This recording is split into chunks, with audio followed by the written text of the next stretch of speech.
진실로 진실로 너희에게 이르노니 죽은 자들이 하나님의 아들의 음성을 들을 때가 오나니 곧 이때라. 듣는 자는 살아나리라.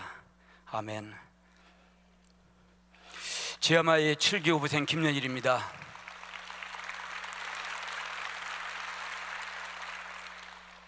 저는 1961년 충남 공주에서 무당의 손주이며 농부의 아들로 태어났습니다.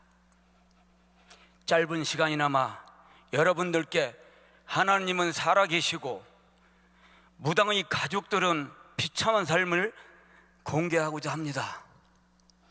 나의 인생 45년, 10년 전 하나님께서 제일로 싫어하시는 무당의 가족인 관계로 저주받은 가운데 쓴맛 단맛 다 겪으며 살아왔으며 81년 초 21살 때 여성의료 나래 패신을 설립하였고 24년 동안 술과 여자와 도박으로 허랑방탕하며 살아왔던 것이었습니다.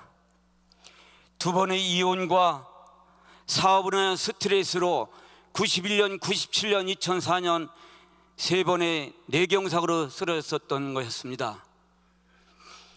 어느 날 퇴원 후 집에 와보니 전 부인은 10살, 13살 아들을 놔두고 친정으로 가 행방을 찾을 길이 없었고 아이들과 살 길이 막막하게 집을 팔아 작두 무당에게 가서 3천만 원 돈을 들여서 구술을 하였지만 중풍이 호전되기는커녕 엎친 데 덮친 격으로 교통사고로 재혼한 아내와 병원에 입원하며 동시에 또 뇌경색으로 재발을 인하여 입원하였는 가운데 사경을 헤매고 있는 가운데 부모, 형제, 자식, 친구들 모두가 나를 외면하는 것 같아 병원의 창문을 밀치고 자살을 시도했으나 실패로 낙심하며 있을 때 갑자기 내가 어디서 왔으며 왜 살며 어디로 가는 걸까?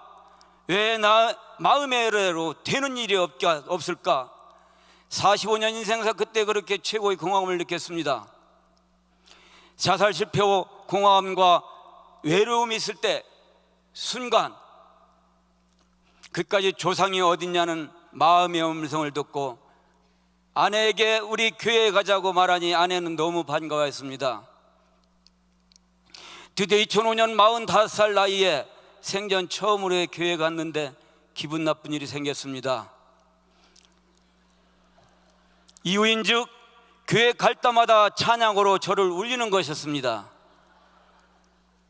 이 사람들이 내가 교회에 나오니까 교인들과 짜고 나의 인생의 삶을 노래로 만들어서 찬양한다고 생각하니 저를 교회로 인도한 집사님이 미워지기 시작하더라고요. 그래서 다시는 교회에 나가지 않기로 작정하고 또 무당에 가서 1,000만 원을 들여 구슬화쯤 갖고 가진 돈 다 청진하고 있던 차에 시름에 빠져있는 나를 교회로 인도한 집사님이 찾아와 금요철에 예배 강대상 앞으로 끌려나가 나오지도 못하고 앉아있는데 순간 환상을 보았어요. 진흙탕에 목 없는 뱀이 수백 마리가 원을 그리며 진흙탕 빨간 불빛 가운데로 쏙 들어가는 그런 환상을 보았습니다. 조금 전에 저 미친 사람들로 생각했던 내가 내 입으로 찬송을 부르며 방언을 하는 신기한 일이 벌어졌습니다. 이때 45살 나이에 그렇게 있었던 일이 있습니다. 이틀 후 주일 아침에 하나님께서 나를 찾아오셨습니다. 아침잠에 깨어 천장을 바라보고 있는데 갑자기 내가 태어났다는 생각이 드는 순간 야고보서 야고보서 이 두 마디 인자신 목소리가 들려왔습니다. 웬 천장에서 나를 부르지 하며 성경책을 훑어보니 야고보서 글씨가 살아서 움직이는 신비하고 귀한 일이 펼쳐졌습니다. 너무도 신기한 것은 야고보서를 5번을 읽는 동안 글씨가 살아서 나를 책망과 교훈과 권면하는 것이었습니다. 그런데 야고보서 1장 8절에 두 마음을 품어 장함이 없는 자로다, 이 말씀이 저 마음속 깊숙이 꽂히는 신기한 일이 생겼습니다. 그제서야 하나님의 음성임을 깨닫고 바로 무릎 꿇어 회개하는데 또 한 상이 지나갑니다. 45년의 삶을 적나라하게 보여주시는데 아주 더럽고 추해서 눈 뜨고 볼 수가 없더라고요. 하나님, 이게 뭡니까? 그래, 너의 과거를 보여준 것이다 하였습니다. 그제서야 나 연일이는 죽고 다시 태어나 하나님은 살아있음을 알고 다시는 죄를 짓지 않기로 결심하니 마음에 평안이 왔습니다. 하나님은 살아계십니다. 그 시간부터 2년 동안 나의 질병을 치유하기 시작했습니다. 하루에 20여 시간씩 잠을 주심으로 정신과 육신의 모든 질병을 깨끗이 치유해줬던 것입니다. 할렐루야, 아멘. 치유 기간 동안 하나님께서 저를 매일 울리셨습니다. 이은즉 강팍한 저에게 긍휼한 마음을 주심으로 예수 믿기 전 몽골에 사업차 매번 갔을 때 보았던 거지들을 생각하며 늘 울고나 했습니다. 중풍이 완치된 후 배우자에게 몽골에 가서 살려고 했으나 허락되지는 않았습니다.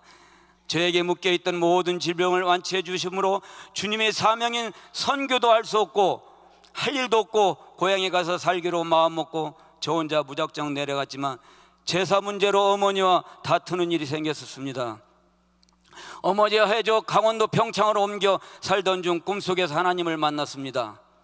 하나님께서는 저를 많은 사람들에게 복음을 전할 것을 명하셨습니다. 그 즉시 몽골로 가기로 결심하고 서울에 내려와 집을 팔아 무작정 몽골로 이사를 했던 것입니다. 몽골에 입국하여 주님, 제가 무엇을 해야 하나요? 하나님은 저에게 너의 가진 것을 다 팔아 가난한 자에게 나누어주라는 말씀을 주셨습니다. 도착 후 몽골의 거린들을 보면 긍휼함으로 인해 자꾸 눈물이 나며 그들과 같이 생활을 하려고 하니까 처갓집 식구 몽골인입니다. 식구들이 이 사람이 미쳤다며 핍박과 동시에 와이프는 서울로 가고 사에게 필요한 수천만 원 돈을 모두 다 빼앗고 비자가 만료되어 한국으로 출국하게 되었습니다. 서울에 도착해 보증금 없는 70만 원 원룸에 살면서 서울역 노숙인들을 돌보며 매일 차량으로 곧 오실 예수님은 다시 오신다며 확성기로 외치고 다니는데 얼마나 기쁜지 모릅니다. 지옥에 갈 수밖에 없는 이 벌레만 떠못하고 추하고 더러운 인간을 조건 없는 십자가의 사랑을 조금이나마 몽골 땅에 주님의 사랑을 나누길 소망하는 사람입니다. 그리고 훈련으로 저를 불러 훈련 주시니 이제 나는 사나 죽으나 주의 것이오니 오직 주님의 영광을 위해 이 몸 다 주께 바칩니다. 또한 제가 훈련에 들어와서 부족했던 신앙적 삶과 많은 선교사님들과 교수님들의 가르침에 큰 감동과 은혜로 이 훈련에 임하고 있습니다. 이제 훈련을 마치고 주님께서 어디로 인도하시든지 주님의 뜻에 순종하기로 다짐하겠습니다. 아멘. 모든 영광 하나님께 올려드립니다.